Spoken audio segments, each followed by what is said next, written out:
We are here in Brussels at the European Parliament, and we are with Barna Magyarosi. He's the Executive Secretary of the Inter-European Division and Vice President of the EUD Association. Barna, just a few questions, quick questions. And how relevant is the work of PARL, of the PARL department, and EUD for the EUD? I think the work of PARL and EADRL is extremely important, especially in today's world where we see that there is a reduction of, at least there is a tendency of reduction of individual freedoms in many parts of the world.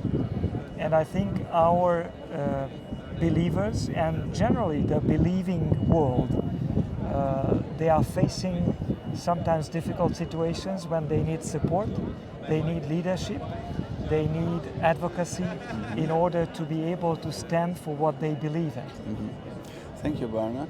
The second question is, how can the Church increase its participation in society, according to you?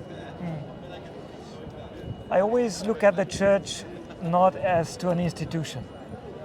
I look at the Church as the people who make it. And I think there's no chance that we can get more involved in society institutionally. Yes, we can do a lot as an institution, but I think in the end it boils down to each individual member of the Church to get involved in society. And that happens through relationships.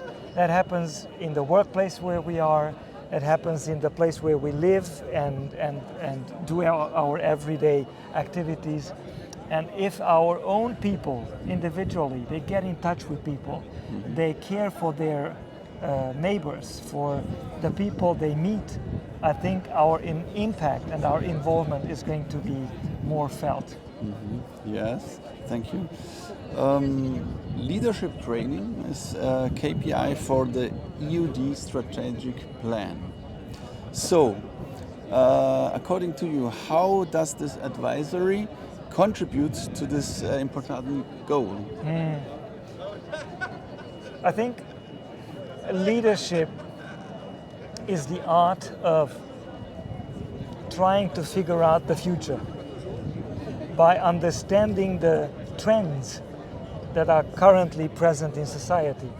So if I look at this advisory, I think it's a very good analysis of current trends in society, and leaders need to be able to understand these trends and to prepare for the future. So in that respect, I think it's part of leadership training.